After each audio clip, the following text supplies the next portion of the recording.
আজকে ক্লাস 6 নতুন অধ্যায়ে আবহাওয়া জলবায়ু চ্যাপ্টারটা শুরু হবে। 7th চ্যাপ্টার এটা। আমরা প্রথমে এটা বোর্ডে আলোচনা করে নেবো, কারণ এখানে প্রচুর ছবি দিয়ে তোমরা দেখতে পাচ্ছ যে অনেক গল্প আকারে আছে। আমি বিভিন্ন উদাহরণের সাহায্যে বোর্ডে এগুলো দেখিয়ে দেবো এবং শেষে আমরা কোন কোন জায়গাগুলো করতে হবে পেন্সিলে দাগ দিয়ে দেবো। হ্যালো এভরিওয়ান, তোমাদের ক্লাস 6 আজকে নতুন চ্যাপ্টার শুরু হবে, 7th চ্যাপ্টার। দেখো, আবহাওয়া ও জলবায়ু এই দুটো শব্দ আমরা প্রতিনিয়ত ব্যবহার করে থাকি দৈনন্দিন জীবনে। যে আবহাওয়া, যেটাকে আমরা ওয়েদার বলি, আর জলবায়ু, যেটাকে আমরা ক্লাইমেট বলি। ঠিক আছে, আমরা সবসময় বলি আজকে কেমন ওয়েদার আছে, তাই না? মুখে আমরা সবসময় এই ওয়েদার টার্মটা ইউজ করি। ক্লাইমেটও বলি, কোন ক্লাইমেটে আমরা বসবাস করছি, এই জাতীয় কথাগুলো আমরা প্রতিনিয়ত বলি। কিন্তু আবহাওয়া জলবায়ু শব্দ দুটো এক নয়, দুটোর মধ্যে বিস্তর ফারাক আছে। তো সেই সংজ্ঞাসহ, বৈশিষ্ট্যসহ এবং পার্থক্য আমরা আলোচনা করবো একটা একটা করে। তাহলে প্রথমে আমরা দেখব যে আবহাওয়া কাকে বলে। আবহাওয়া হচ্ছে, যেমন আমি যদি ধরি, যদি তোমাকে বলে যে কখনো সকালবেলা ঘুম থেকে উঠে তুমি দেখলে যে সকালের আবহাওয়াটি কেমন। আবহাওয়াটি কেমন সকালে, তাহলে দেখতে পাচ্ছি যে রোদ উঠেছে, মেঘ পরিষ্কার, হাওয়া দিচ্ছে শীতল, সেটা হচ্ছে আবহাওয়া। ঠিক আছে, মানে একটা নির্দিষ্ট সময়, আমি যেমন এই যে সকালটা বললাম, তার একটা নির্দিষ্ট স্থান, মানে তুমি যেখানে ঘুম থেকে উঠলে সেই জায়গাটা, এবং একটা নির্দিষ্ট সময়, মানে তুমি সকালে উঠলে সেই টাইমটা, তাই তো? সেই সময়ে আমরা কি কি দেখলাম? আমরা উষ্ণতা দেখলাম, যে একটু শীতল প্রকৃতির আছে, বায়ু প্রবাহ দেখলাম, বায়ু বইছে কিনা, মেঘাচ্ছন্নতা দেখলাম, মেঘ পরিষ্কার আছে কিনা, বৃষ্টিপাত আছে কিনা সেটাও দেখলাম। তাহলে এই যে জিনিসগুলো দেখলাম, এই যে অবস্থাগুলো আমরা দেখলাম, এই অবস্থাগুলোই হচ্ছে আবহাওয়া। তাহলে আমি একটু বইয়ের ভাষায় এবারে বলি যে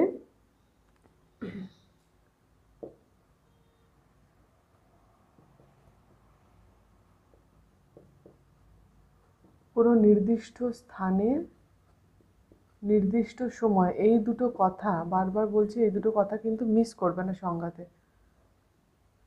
নির্দিষ্ট সময়ের, নির্দিষ্ট স্থানের আর নির্দিষ্ট সময় কি কি? উষ্ণতা, আর্দ্রতা, বৃষ্টিপাত, চাপ মানে বায়ুচাপ, মেঘাচ্ছন্নতা ইত্যাদি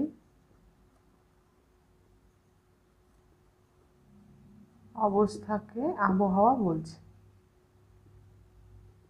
ওকে, তাহলে আমরা কি দেখতে পাচ্ছি? আবহাওয়া কিন্তু একটা নির্দিষ্ট স্থানে, মানে খুব স্বল্প জায়গাতে কিন্তু এটা অবস্থান করছে, খুব স্বল্প স্থানে এটা বিস্তার করে, এবং সময়টাও খুব স্বল্পের জন্য হয়।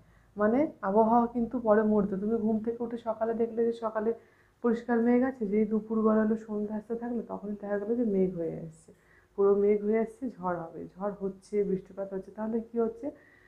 আবহাওয়ার কিন্তু পরিবর্তন হয়, সেটা কিন্তু খুব তাড়াতাড়ি পরিবর্তন হয়, মানে খুব কম সময়ের ব্যবধানে পরিবর্তন হয়।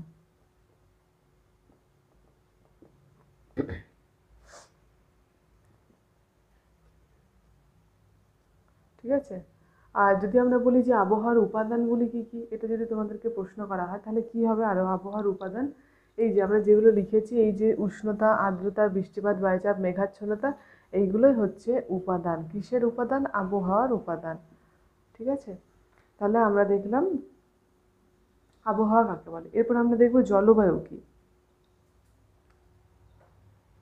আচ্ছা, তার আগে বলি, আবহাওয়া যেহেতু দেখছি যে চেঞ্জ হচ্ছে, দিনের বেলা চেঞ্জ হচ্ছে, বা পরের মুহূর্তেই বিকেলবেলাতে চেঞ্জ হয়ে যাচ্ছে, তার মানে বিভিন্ন ধরনের আবহাওয়া বলা যেতে পারে। যেমন কী কী আবহাওয়া হতে পারে? যেমন দৈনিক আবহাওয়া হতে পারে, যেটা দিনের আবহাওয়া বোঝাবে। ঠিক আছে, এটা হচ্ছে দৈনিক আবহাওয়া হতে পারে। আবার সাপ্তাহিক আবহাওয়া হতে পারে, মাসিক আবহাওয়া হতে পারে।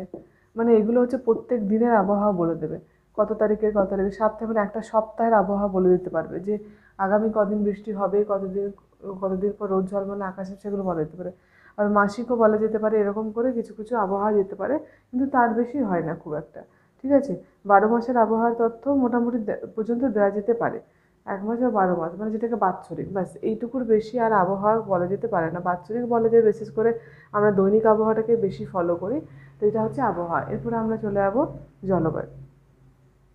ঠিক তাহলে আমরা প্রথমে কী দেখেছিলাম যে নির্দিষ্ট সময়, এখানে সময়টাই পার্থক্য হয়ে যাবে এবং স্থানটা, এই দুটো টপিক, যে এটা হচ্ছে নির্দিষ্ট স্থানে, এটা হচ্ছে নির্দিষ্ট সময়, এই দুটো চেঞ্জ হয়ে যাবে। নির্দিষ্ট স্থানটা হচ্ছে এখানে হয়ে যাবে কোনো অঞ্চলে,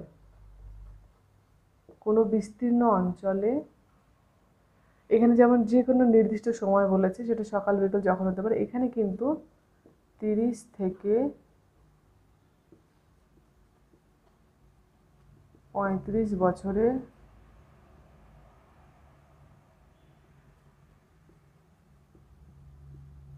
আবহাওয়াকে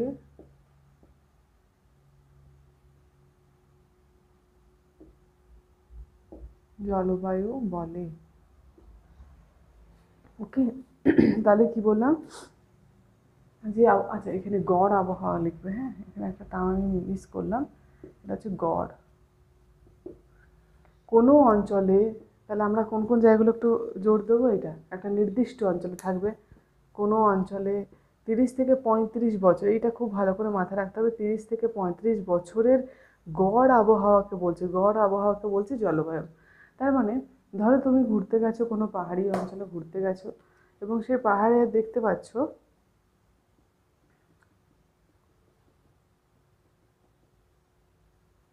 সে পাহাড়ি অঞ্চলে দেখতে পাচ্ছ যে প্রচুর সেখানে তুষারপাত হচ্ছে। ঠিক আছে, তোমার যদি কোনো পাহাড়ি অঞ্চলের বন্ধু থাকে, তোমরা তাদেরকে জিজ্ঞেস করতে পারো যে তাদের গ্রীষ্মকালে কেমন গরম পড়ে, তাদের শীতকালে কেমন ঠান্ডা হয়। সেগুলো যদি দেখো, তাহলে ওখানে দেখতে পাবো আমরা সবসময় ওখানে বেশি ঠান্ডা থাকে। খুব গ্রীষ্মকালে গরম হয় কিন্তু সেটাও বেশ ঠান্ডা। আমরা দেখবো গরমকালে অনেক সময় দার্জিলিং বেড়াতে যাই, কেন? ওখানে ঠান্ডা আবহাওয়াটাকে পাবো বলে। আমাদের এখানে গরমটা কত হবে, 40 ডিগ্রি মতো গরম থাকে, 40-45 এরকম করে। আর যদি তোমরা এই এই জুনে মাসে বা মে মাসে যদি কেউ দার্জিলিং যেয়ে থাকো, তাহলে দেখবে ওখানে বেশ আরামদায়ক পরিবেশ একটা, তাই না? তাহলে কি হচ্ছে, ওই অঞ্চলটাতে বরাবরই শীতল। আজ থেকে নয়, বহু বছর থেকে এই অঞ্চলটার শীতল। তার মানে এইটাকে আমরা বলবো এটা কোন প্রকৃতির জলবায়ু এখানে দেখছে, এটা শীতল প্রকৃতির জলবায়ু। এখানে কিন্তু আবহাওয়া বলবো না, আবহাওয়া তো চেঞ্জ হয় এখানে। তো এটা এমন নয় যে এখানে আজ বৃষ্টি পড়ছে বা এখানে আজ তুষারপাত হচ্ছে বলে পরের পরের 2 ঘন্টা পর একদম রোদ ঝলমল করবে, সেটা তো নয়। তাহলে এখানে কিন্তু এটা প্রতি বছর দীর্ঘদিন ধরে দেখা গেছে, 30 থেকে 35 বছরে একই রকম আবহাওয়া দেখা গেছে, তখন সেটাকে জলবায়ু বলা হয়। যেমন এখানে উচ্চতা বৃদ্ধির সাথে সাথে তাপমাত্রা কমে, এটা আমরা জানি। ওই জন্য পাহাড়ি অঞ্চলে কী হয়, বরফ পড়ে, খুব শীতল প্রকৃতির আবহাওয়া থাকে। তাহলে এটা হচ্ছে জলবায়ু। এবারে যদি আমরা দেখি যে আমাদের আমাদের পশ্চিমবঙ্গ কোন জলবায়ু দেশ, এটাই একটা প্রশ্ন আসতে পারে। আবহাওয়াটা তো বলা যেতে পারে না, সব দিন ভিন্ন ভিন্ন হতে পারে। যদি পশ্চিমবঙ্গের বলা হয়, তাহলে আমরা তাকে কী বলবো?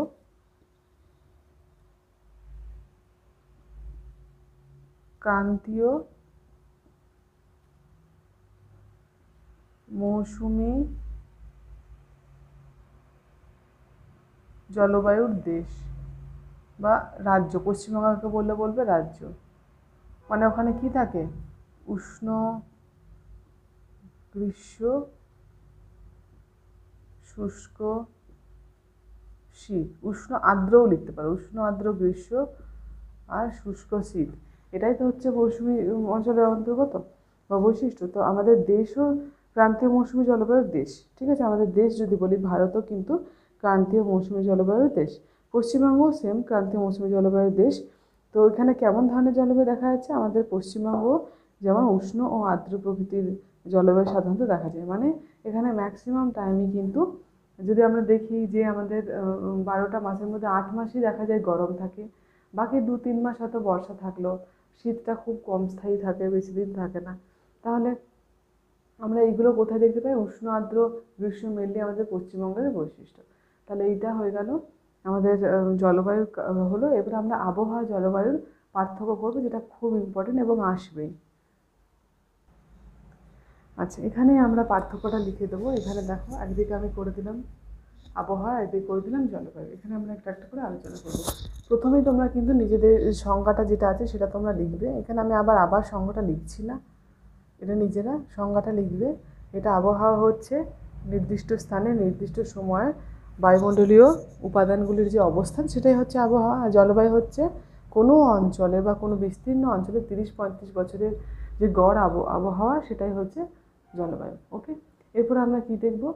সেকেন্ড পয়েন্ট হচ্ছে আবহাওয়া প্রতিনিয়ত বদলায়। প্রতিনিয়ত বদলায়, এটা হচ্ছে 1, এটা হচ্ছে 2। এটা কি হয়? এটা বদলায় না।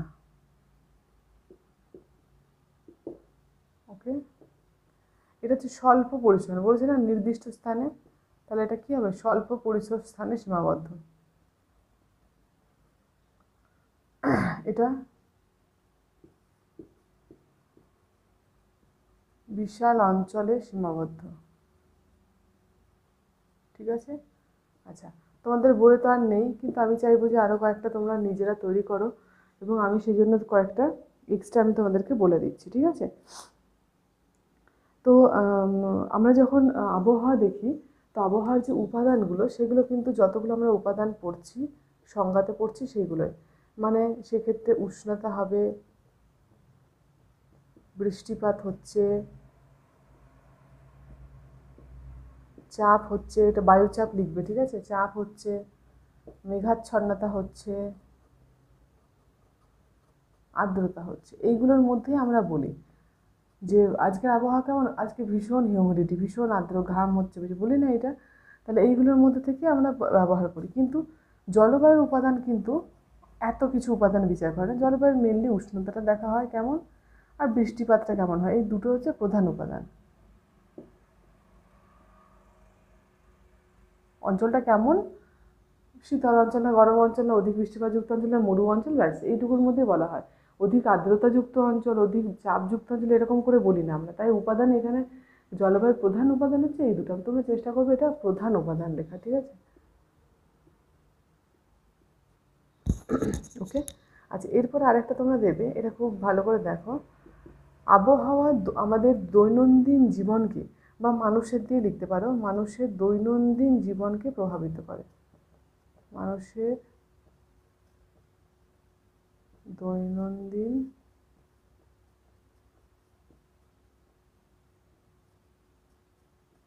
প্রভাবিত করে। ওকে, আচ্ছা, এই কি করে? জলবায়ু কিন্তু মানুষের জীবন প্রণালী, এটা আমি বুঝিয়ে দিচ্ছি, কৃষিকাজ, অর্থনৈতিক অবস্থা,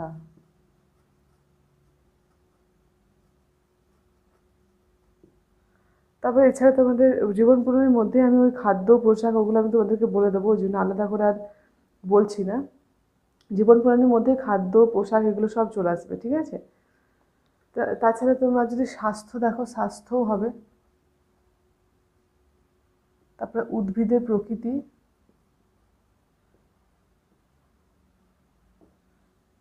এগুলো প্রভাবিত হয়।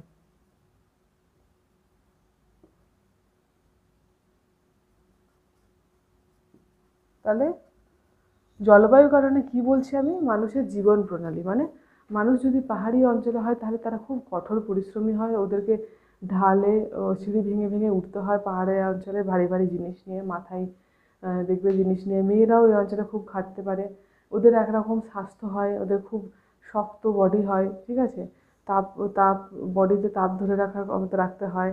তো এই জিনিসগুলো পাহাড়ি অঞ্চলে দেখতে পাই। আবার যদি আমরা সমভূমি অঞ্চলে দেখে আসি তাহলে অবশ্যই ওরা অতটা কঠোর হতে পারবে না, কারণ আমরা সমভূমির জায়গাতে আছি।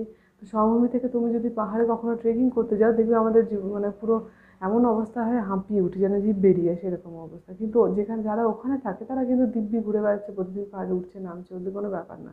তাহলে ওদের স্বাস্থ্যটা ওখানে অভ্যস্ত হয়ে যায়, ওই জলবায়ু অঞ্চলে অভ্যস্ত হয়ে যায়। ঠিক আছে, তো আমি পাহাড় দিয়ে বোঝাচ্ছি যাতে তোমাদের বুঝতে অনেকটা সুবিধা হয়। তো এখানে তাহলে কী কী প্রভাবিত করছে? একটা হচ্ছে জীবন প্রণালী, কৃষিকাজ, অর্থনৈতিক অবস্থা, স্বাস্থ্য, উদ্ভিদের প্রকৃতি। উদ্ভিদও ডিপেন্ড করে কোথায় কোন জলবায়ু থেকে। মরু জলবায়ুতে একরকম উদ্ভিদ হয়, ঠিক আছে, কাঁটা জাতীয় উদ্ভিদ হচ্ছে, সমভূমিতে একরকম হয়, ম্যানগ্রোভ অরণ্যে একরকম হয়। তাহলে এগুলো কিন্তু প্রভাবিত করে জলবায়ু। লাস্ট আরেকটা তোমাদের বলবো,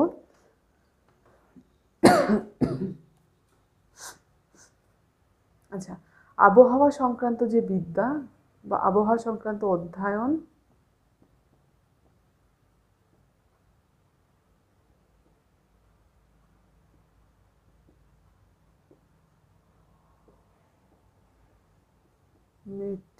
মেটিওরোলজি,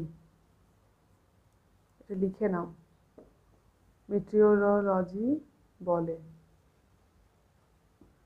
আবহাওয়া সংক্রান্ত যে বিদ্যা সেটাকে বলা হয় বা সংক্রান্ত যে অধ্যয়ন সেটাকে মেটিওরোলজি বলে, আর এইদিকে এটাকে বলে ক্লাইমেটোলজি। ক্লাইমেটোলজি, এটা তোমরা একটা নিজেরা পার্থক্যে জয়েন করতে পারবে, একটু বইয়ের থেকে একটু আলাদা হবে, তাহলে একটু বেটার হয়। তাহলে আমি এটা আরেকবার বলে দিচ্ছি, মেটিওরোলজি, METEROLOJY, এটা বলে দিচ্ছি CLIMATOLOJI, তো এটা হয়ে গেল ক্লাইমেটোলজি আর মেটিওরোলজি। তাহলে এটা আমাদের পার্থক্য কমপ্লিট হয়ে গেলে এরপর আমরা নেক্সট টপিকে যাব। তাহলে আমরা যে উপাদানগুলো পড়লাম, আবহাওয়া জলবায়ুর যে উপাদানগুলো রয়েছে সেগুলো আমরা একটা একটা করে আলোচনা করব। দেখো, প্রথমে আমরা উষ্ণতা দিয়ে শুরু করছি, উষ্ণতা টেম্পারেচার। তো আজকে উষ্ণতাটাই শুধু হবে, তারপরে অনেক কিছু আছে, আর্দ্রতা আছে, তো ওইগুলো আমরা আস্তে আস্তে করে পড়বো। আর্দ্রতা আছে, মেঘাচ্ছন্নতা আছে, বায়ুচাপ আছে, বৃষ্টিপাত, যেগুলো যেগুলো উপাদান সেগুলোই আছে। তো আমরা প্রথমে একটা উষ্ণতা দিয়ে শুরু করছি। আচ্ছা, আমাদের উষ্ণতা পৃথিবীতে আমরা কিসের মাধ্যমে মেনলি শক্তিটা পাচ্ছি, সেটা হচ্ছে সৌরশক্তি, মানে সূর্য। সূর্য থেকে আমরা মেনলি শক্তিটা পাই। এক মিনিট,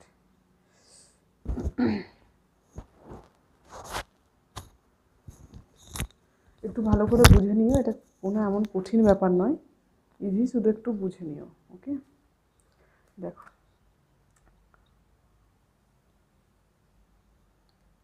এটা হচ্ছে স্থলভাগ বা ভূপৃষ্ঠ, লিখলে আমার ভালো হয়, ভূপৃষ্ঠ লিখি। আচ্ছা, সূর্যরশ্মি, এখানে সূর্য রয়েছে, এখান থেকে আমাদের ভূপৃষ্ঠে সূর্যালোকটা ডাইরেক্টভাবে আসে। তো সূর্য তো জানি আমরা কতটা শক্তিশালী, প্রচণ্ড শক্তিশালী। তার কি পুরো রোদটা যত শক্তি রয়েছে সবটাই কি পৃথিবীতে আসে? অবশ্যই না, পৃথিবীতে আসে তাহলে আমরা হয়তো বেঁচে থাকতে পারতাম না, কারণ প্রচুর উত্তাপ হয়ে যেত, তাই না? তো ধরে নিই যে ওর ক্ষমতা হচ্ছে 200 কোটি ভাগ, ওর ক্ষমতা ধরে নিই 200 কোটি। সেই 200 কোটি ভাগের মাত্র 1 ভাগ আমরা পাই, মাত্র 1 ভাগ আমাদের ভূপৃষ্ঠে এসে গরম করে, তাতেও অনেক কিছু ফিরে চলে যায়। তো সেই 1 ভাগ যে পৃথিবীতে এসে পৌঁছায় এটাকে বলা হয় ইনসোলেশন, ঠিক আছে? ইনসোলেশন বা আগত সৌর বিকিরণ। এই যে 200 ভাগের মাত্র 1 ভাগ আমাদের আসছে, এটাকে আমরা বলছি ইনসোলেশন। এবারে কিভাবে আসছে সেটা হিসাব করব। তাহলে আমরা বললাম যে 200 ভাগের 1 ভাগ, 200 কোটি রয়েছে তার ক্ষমতা, তার 200 কোটি ভাগের মাত্র একটা ভাগ, মানে আমরা কতটা কম পাই, তার মধ্যেই আমাদের একদম অবস্থা হাঁসফাঁস হয়ে ওঠে, তাই না? তো আমরা যদি এই একটাকে আমরা 100 ধরে নিই তাহলে আমাদের অনেক কিছু ক্যালকুলেশন করতে সুবিধা হবে। আমরা ধরে নিচ্ছি, তাহলে এই 200 অনুযায়ী আমরা হিসেব করে দেখি কি হচ্ছে। তাহলে এই যে 200, এটাকে আমরা 100 ধরে নিলাম, ঠিক আছে? 200-র যে 200 কোটি ভাগের 1 ভাগ যে আমাদের পৃথিবীতে আসছে সেটাকে আমরা 100 ধরে নিচ্ছি, শুধুমাত্র হিসাবে সুবিধা হবে বলে, ঠিক আছে? ধরে নাও যে এখানে আসছে অনেকটা, সব পুরোটাই কিন্তু আমাদের ডাইরেক্টলি হিট করে না, প্রথমে আসছে, সরি আমি এটা রেড পেন দিয়ে দেখাবো, জাস্ট এ মিনিট। এই 200 কোটি ভাগের 1 ভাগের মধ্যে কিছু পরিমাণ আছে, যেটা পরিমাণ আছে 51%, এটা ভূপৃষ্ঠটাকে গরম করছে, সবটা নয় কিন্তু 51%। এই যে 100% তার 51%, এটা হচ্ছে কার্যকরী বিকিরণ, সৌর কার্যকরী বিকিরণ। এটাকে কি বলা হয়? সৌর কার্যকরী বিকিরণ। এটা যেহেতু কার্যকর, মানে এই ডাইরেক্ট একে হিট করছে বলে একে কার্যকরী সৌর বিকিরণ বলে। আমি এখানে সৌরটা ঢুকিয়ে দিলাম, কার্যকরী, এখানে সৌর হবে, হ্যাঁ, কার্যকরী সৌর বিকিরণ, এটা ডাইরেক্ট হিট করছে। তবে তাহলে বাকি অনেকটাই রয়েছে, 100%-এর মধ্যে 51% এখানে হলো, তার মধ্যে কিছু পরিমাণ আস্তে আস্তে ফিরে যায়। মানে কি? মানে এখানে আমাদের প্রচুর মেঘের অবস্থান রয়েছে, তাই তো, প্রচুর মেঘের অবস্থান রয়েছে, সেই মেঘে যখন আসে, মেঘ থেকে সব প্রতিফলিত হয়ে যায়, এখানে আসছে মেঘ থেকে হয়ে মহাশূন্যে ফিরে চলে যায়, এদিকে আসছে মেঘ থেকে হয়ে মহাশূন্যে ফিরে যাচ্ছে। এই যে মেঘ থেকে প্রতিফলিত হয়ে ফিরে যায়, এটা কত শতাংশ? এটা 35% ফিরে চলে যায়। এটাকে কী বলে? এটাকে বলে অ্যালবেডো। এটা খুব আসে, ভেরি ভেরি ইম্পর্টেন্ট। ঠিক আছে, শর্টের জন্য, বড়োর জন্য সর্বাপেক্ষা বড় আসে না, 1 নম্বরেই আসে বা 2 নম্বরে আসতে পারে। তাহলে পৃথিবীর আগত সৌরশক্তির মধ্যে, সৌররশ্মির মধ্যে প্রায় 35% মেঘ, ধূলিকণা, জলীয় বাষ্প ইত্যাদি দ্বারা বাষ্প মানে প্রতিফলিত হয়ে চলে যায়। ঠিক আছে, মহাশূন্যে ফেরত চলে আসে। তাহলে কি, এখানে সমস্ত ধূলিকণা, বায়ুকণা, মেঘের দ্বারা প্রতিফলিত হয়ে চলে আসে, এটাকে কী বলছে? অ্যালবেডো। তাহলে আমরা দেখলাম 51% এসে গরম করছে, 35 চলে যাচ্ছে। তাহলে কত হলো? 86%। তাহলে 100 থেকে যদি আমরা মাইনাস করি 86, তাহলে আমরা এখনও পর্যন্ত 14% এখনও বাকি আছে, যেটার কোনো হিসাব নেই। 14% কী হয়? 14% হচ্ছে যখন আসে তখন অনেক বাড়িতে বালিকণা, ধূলিকণা এগুলো থাকে, তারা ওটা শোষণ করে রেখে দেয়। ঠিক আছে, কত পার্সেন্ট? 14% এই বালিকণাগুলো বা বালিকণা বলছি, ধূলিকণা, তারপরে জলীয় বাষ্প, এই সমস্ত যেগুলো থাকে এগুলো শোষণ করে রেখে দেয় 14%। ঠিক আছে, তাহলে এখানে আমি লিখে দিচ্ছি কী কী রয়েছে। ধূলিকণা, জলীয় বাষ্প,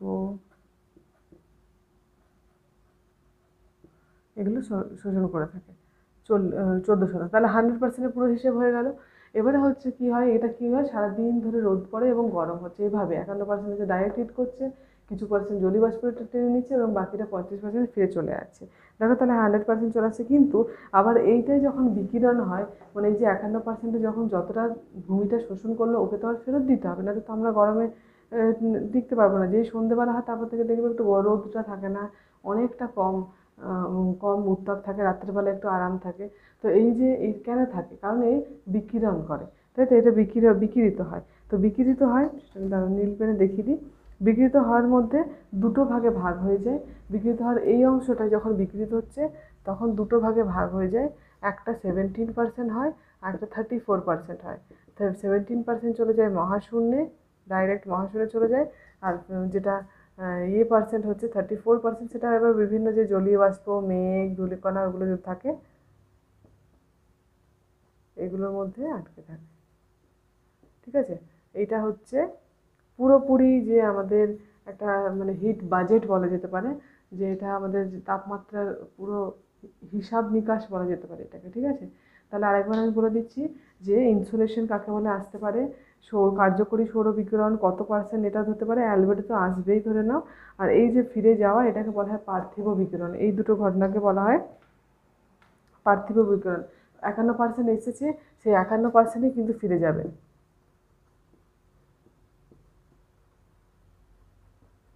51% হচ্ছে, কারণ 14 আর 17কে যদি আমরা দেখি তাহলে 51%ই হচ্ছে। ওকে, তাহলে এটা হলো পুরোপুরি হিসাব। কার্যকরী সৌর বিকিরণ পড়বে, অ্যালবেডো তো আসবেই আসবে ধরে নাও, পার্থিব সৌর বিকিরণটাও একটু দেখে দেখে রাখবে ওটা কি। ঠিক আছে, তাহলে এটা মোটামুটি আমাদের কমপ্লিট হলো যে কীভাবে উষ্ণতা নিয়ে। এবার হচ্ছে উষ্ণতার যে প্রসেসগুলো আছে সেগুলো জানবো। উষ্ণতার 3টে প্রসেস আছে, কীভাবে উত্তপ্ত হয় সেগুলোর 3টে প্রসেস আছে, সেগুলো আমরা একটা একটা করে আলোচনা করবো। দেখো তাহলে উষ্ণতার 3টে প্রক্রিয়া আমি লিখেছি। একটা হচ্ছে বিকিরণ, পরিবহন, পরিচালন। এটা তোমাদের বইয়ে খুব সুন্দর করে উদাহরণ আছে, উদাহরণের সাহায্যে খুব ভালো ভালো উদাহরণ দিয়েছে, সেগুলো আমি একটু বুঝিয়ে দিই কীভাবে তোমরা করবে। আগে বুঝে নাও, তারপর বইয়ে তার দাগ দিয়ে দেবো, তখন তোমরা করবে, লেখাগুলো প্র্যাকটিস করবে। তাহলে প্রথম হচ্ছে বিকিরণ। বিকিরণ ধরো কোথাও আগুন জ্বালানো হয়েছে কাঠের মধ্যে, তারপর চারিপাশে কী হচ্ছে, চারিপাশে লোকজন বসে আছে। ঠিক আছে, তার ফলে যে তাপটা অনুভূত হয়, আমরা এটা সবসময় দেখি শীতকালে আমাদের চারিপাশে কাঠ জ্বালানো হলো বা কোনো হিটার জ্বালানো হলো, তার চারিপাশে লোকজন বসে থাকে। তো সেই চারিপাশে লোকজন বসে থাকলে যে তাপটা পাচ্ছে, ঠিক সেটাই হচ্ছে বিকিরণ। মানে আমাদের ভূপৃষ্ঠতে যখন ভূপৃষ্ঠ সূর্য ডাইরেক্ট আমাদেরকে হিট করছে, এটা ঠিক একই জিনিস। ঠিক এইটা যদি আগুনটা যদি সূর্য হয়, তাহলে কী হবে, আমাদের পৃথিবীটাকে সেভাবে হিট করছে। ঠিক আছে, তো কী হচ্ছে, এই যে হিট করলো, হিট করে সেই তাপটা আবার বিকিরিত পর্যায়ে বায়ুমণ্ডলে ফিরে আসছে। তো এই প্রক্রিয়াটা মেনলি বিকিরণ পদ্ধতিতে হয়। তাহলে এটা একটু মাথায় রাখবে যে ভূপৃষ্ঠের উত্তপ্ত হওয়ার প্রক্রিয়াটা কী প্রক্রিয়া, সেটা হচ্ছে বিকিরণ প্রক্রিয়া। ভূপৃষ্ঠ খুব তাড়াতাড়ি উত্তপ্ত হয়। এবং বায়ুমণ্ডল কী প্রক্রিয়াতে উত্তপ্ত হয়? দুটো জিনিস আমি একটু লিখে দিই।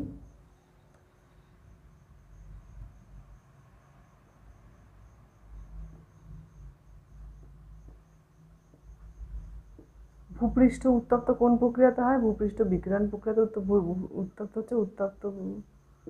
আচ্ছা, এখানে ভূপৃষ্ঠ হচ্ছে বায়ুমণ্ডলও হচ্ছে, তাই না? এটা একটু জাস্ট মনে রাখবে, আর কিচ্ছু না।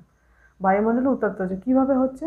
যখন তাপটাই ফিরে যাচ্ছে তখন কি হচ্ছে, তাপটাই বায়ুমণ্ডলকে গরম করে দিচ্ছে। এই যে তাপটা দিনের শেষে সূর্য ডোবার পর যখন এই ভূপৃষ্ঠের তাপগুলো ছাড়তে থাকে তখন এই বায়ুমণ্ডলকে গরম করে দিচ্ছে, সেটা কিন্তু বিকিরণ পদ্ধতিতেই হয়। এবার হচ্ছে পরিবহন। পরিবহনে একটা ভালো এক্সাম্পল হচ্ছে যে মোমবাতির যে ফ্লেমটা আছে সেই ফ্লেমের ওপর একটা চামচ ধরে রাখা হলো,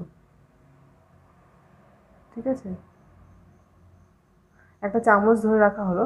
তো চামচটা প্রথমে কি, আমি যদি এখানটা ধরে রাখি তাহলে প্রথমে কি এই জায়গাটা ইয়ে করবে? প্রথমেই কি আমার হাতটা পুড়ে যাবে? না, পুড়বে না, আস্তে আস্তে করবে। কীভাবে? প্রথমে আমার এই জায়গাটাকে গরম করবে, এই জায়গায় যে অণুগুলো থাকবে, পদার্থের অণুগুলো থাকবে সেগুলো আগে গরম করবে। তারপর আস্তে আস্তে কী হয়, ধরো এইটা একটা উষ্ণতা গরম অণু রয়েছে, আর পাশে একটা শীতল অণু রয়েছে। তো কী করে, গরম অণু শীতল অণুর সংস্পর্শে এসে কী হয়, এই অণুটাও আস্তে আস্তে কী হবে, গরম হয়ে যাবে। ধরে নাও এমনিটাও আস্তে আস্তে গরম হয়ে যাবে, কারণ এটা টাচ করে দিয়েছে। তুমি ধরে নাও যে একটা প্রচণ্ড গরম বাটি তুমি মেঝের মধ্যে রেখে দিলে, আর পাশে একটা গ্লাস রেখে দিলে, এখানে একটা পাশে ঠান্ডা নর্মাল গ্লাস রেখে দিলে, তাহলে কি হবে, এ যেহেতু গরম, তাহলে এ কী করবে, এ গোটা মেঝেটাকে গরম করে দেবে, গ্লাসটাকে গরম করে দেবে। তাহলে কী হচ্ছে, এটা পরিবহন প্রক্রিয়া। যখন ঠান্ডা কোনো একটা অণু পাশের শীতল অণুকে গরম করে দিচ্ছে, এইভাবে আস্তে আস্তে ছড়িয়ে যায়। এইভাবে এইটা গরম হয়ে গেল, তারপর পাশের জন্য সেটাও গরম হয়ে গেলো, এরকম করে গরমটা হয়। তাহলে এখানে যখন আমাদের মোমবাতিটা জ্বালানো হলো মুখে, চামচের মুখে, প্রথমে এই জায়গাটা গরম হবে, তারপরে শীতলগুলো আস্তে আস্তে টাচ হতে হতে পাশের আস্তে আস্তে হ্যান্ডেল পর্যন্ত যাবে। তো এই প্রক্রিয়াটা হচ্ছে পরিবহন, ঠিক আছে? এইটা হচ্ছে পরিবহন। তাহলে সূর্যের মেনলি প্রথমে যখন সূর্য তাপে উত্তপ্ত ভূপৃষ্ঠের সাথে লেগে থাকে, বায়ুস্তর উত্তপ্ত হয়। তারপর সেই উত্তাপ ওপরে লাগাও বায়ুস্তর থেকে সঞ্চারিত হচ্ছে। আচ্ছা, তোমাদের একটা কথা এখানে বললাম, সেটা হচ্ছে ধরে নাও উত্তপ্ত হয়েছে, এবারে বায়ুমণ্ডলের একটা প্রমাণ দেখি। এটা তো আমরা দেখলাম একটা নিজস্ব প্রমাণ, এবারে বায়ুমণ্ডলে দেখি। ধরে নাও এটা হচ্ছে স্থলভাগ, স্থলভাগ গরম হয়ে আছে। আমি লাল কালার দিয়ে সবসময় গরম দেখাচ্ছি। স্থলভাগ আমি গরম হয়ে আছে, ঠিক আছে? তো গরমের সাথে সাথে তার পরিবেশটাকেও গরম করবে, মানে কি করবে, এখানে যে বায়ুমণ্ডল সেটা গরম হয়ে গেল। কিন্তু ওপরেরটা তো গরম নেই, ওপরে তো ঠান্ডা, এগুলো সবগুলোই ঠান্ডা আছে। কিন্তু কি হচ্ছে, আস্তে আস্তে গরমগুলো ছুঁয়ে এরকম করে ঠিক চামচের মতো আস্তে আস্তে এটা টাচ করে এটাকে গরম করে দিচ্ছে, এটা গরম করে দিচ্ছে, দিয়ে আস্তে আস্তে ওপর দিকে তাপটা ছড়িয়ে যাচ্ছে। এটাই হচ্ছে পরিবহন পদ্ধতি, আর কিছু না। এরপর হচ্ছে পরিচলন পদ্ধতি। পরিচলন পদ্ধতিটা যদি তুমি গ্যাসের মধ্যে কোনো পাত্র চাপাও, ধরে নাও আমি এখানে একটা পাত্র চাপিয়েছি, বড় করে, ধরে নাও তুমি এখানে গ্যাসের মধ্যে আমি একটা পাত্র চাপিয়েছি, তো কী করে গরম হবে? এটার বৈশিষ্ট্য হচ্ছে প্রথমে যার সংস্পর্শের কাছে থাকবে, আগুনের সংস্পর্শে বা তাপের সংস্পর্শের কাছে থাকবে, আগে সেগুলো গরম হবে। যেমন এই যে এখানেও সেম হয়েছিল, আগে এটা গরম হয়েছিল, তাহলে আগে এইগুলো গরম হবে। কিন্তু গরম হওয়ার পর আমরা কি জানি, উষ্ণ পদার্থ বা উষ্ণ যাই থাকুক সেটা সবসময় হালকা হয়ে যায়, তাই না? হালকা হয়ে যায়, তাহলে এখানে এই জলের কণাগুলো হালকা হয়ে গেল। হালকা হয়ে গেলে ওরা কী করবে, ওরা সব ওপর দিকে উঠে চলে আসবে। অথচ ওপরের যে কণাগুলো আছে, ওপরের কণাগুলো কিন্তু শীতল, ঠান্ডা আছে, এবং শীতল হলে সেটা কী হয়, ভারী হয়, এবং তখন কী হবে, এই চলে যাবে ওপর দিকে, এর চলে হালকা বলে ওপর দিকে উঠে যাবে লালগুলো, আর এই শীতল বলে নিচের দিকে নেমে যাবে। তাহলে এই প্রক্রিয়াতে যে একটা ইয়ে হচ্ছে, আবর্তন হচ্ছে, এটা হচ্ছে পরিচলন প্রক্রিয়া, ঠিক আছে? তাহলে গরম হালকা হলো, হালকা ওপর দিকে উঠে গেলো, আর শীতলটা ভারী বলে নিচের দিকে নেমে গেলো। এইভাবে একটা চক্রাকারে আবর্তন চলতে থাকে। হ্যাঁ, আমাদের স্টেনের প্লেটগুলো যখন ভেসে থাকে তখন এই প্রক্রিয়াটাতেই হয়, পরিচলন প্রক্রিয়াতে। আচ্ছা, ঠিক এরকমই একটা যদি আমরা দেখি, একটা বায়ুমণ্ডলের একটা এক্সাম্পল যদি দেখি, তাহলে ধরে নাও এটা হচ্ছে, এখানে একটু প্রবলেম হয় হেডফোনটা। আচ্ছা দেখো, এখানে যদি বায়ুমণ্ডল দেখি, এটা যদি স্থলভাগ দেখি, তাহলে কি হবে, স্থলভাগের সব থেকে কী হবে, প্রথমে এই নিচের অংশটা গরম হবে, লেগে থাকা অংশটা সব থেকে প্রথমে গরম হবে, ঠিক একদম ঠিক। গরম হলে এটা কী প্রকৃতির হয়ে যাবে, হালকা প্রকৃতির হয়ে যাবে। হালকা হলে কী হয়ে যায়, হালকা হলে ওপর দিকে উঠে যায়। এই চলে গেলো ওপর দিকে উঠে এখানে। আর ওখানে যে বায়ুটা ছিল, ওখানে যে শীতল বায়ুটা ছিল, সেই বায়ুটা তখন এই অঞ্চলে শীতল বায়ুগুলোকে এই অঞ্চলে নামিয়ে দেবে, নামিয়ে এই অঞ্চলে চলে আসবে। আবার ওগুলো শীতলগুলো এলো, শীতলগুলোকে আবার গরম করে দিল, আবার এরকম করে একটা প্রক্রিয়া ক্রমাগত চলতে থাকে। এটা হচ্ছে পরিচলন প্রক্রিয়া। তাহলে আমরা উষ্ণতার 3টে প্রধান প্রক্রিয়া, বিকিরণ, পরিবহন ও পরিচলন, এগুলো পড়লাম। এবং তাদের যে অ্যাপ্লিকেশন, মানে এগুলো যে বর্তমানে যে ঘটনাগুলো ঘটে সেগুলো আমরা আলোচনা করলাম। তাহলে আজকে এতটাই থাকলো, নেক্সট ক্লাসে আমরা বাকিগুলো দেখব। Thank you. কোনো জায়গায় তোমাদের যদি কোনো রকম প্রবলেম থাকে, কারণ আবহাওয়া জলবায়ু চ্যাপ্টারটা কিন্তু বেশ কঠিন, ঠিক আছে? তো যদি তোমাদের কোনো ডাউটস থাকে তাহলে তোমরা অবশ্যই কিন্তু কমেন্ট বক্সে অবশ্যই জানিও। আশা করি বোর্ডের বোঝানোটা তোমরা সবাই বুঝতে পেরেছো। এবারে তোমরা কিভাবে পড়বে সেটা বলে দিই। এখানে যেমন সুন্দরভাবে আবহাওয়ার একটা তোমাদের ডেফিনেশন রয়েছে, সংজ্ঞা রয়েছে, সেটা তোমরা এখানে লিখবে। এতটা লিখলেও হবে, ঠিক আছে? আচ্ছা, তারপরে এগুলো কিছুই নেই, এগুলো সমস্ত গল্প আছে। তো তোমরা এখানে তোমরা এই জায়গাটা করবে, এই জায়গাটা একটু রিডিং করে রাখবে।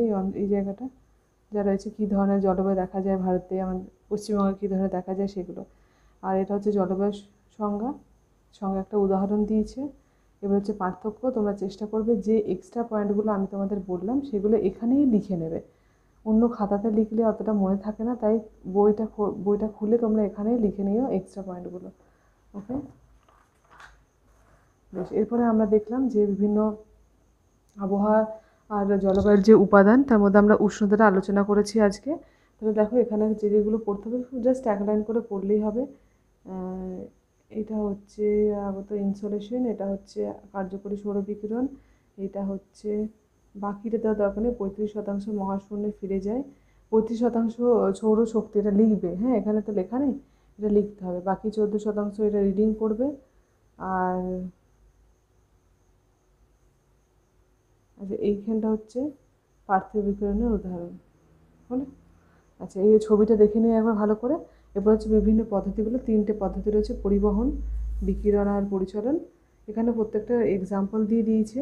তো তোমরা এখান থেকে এতটা করবে বিকিরণের সংজ্ঞা।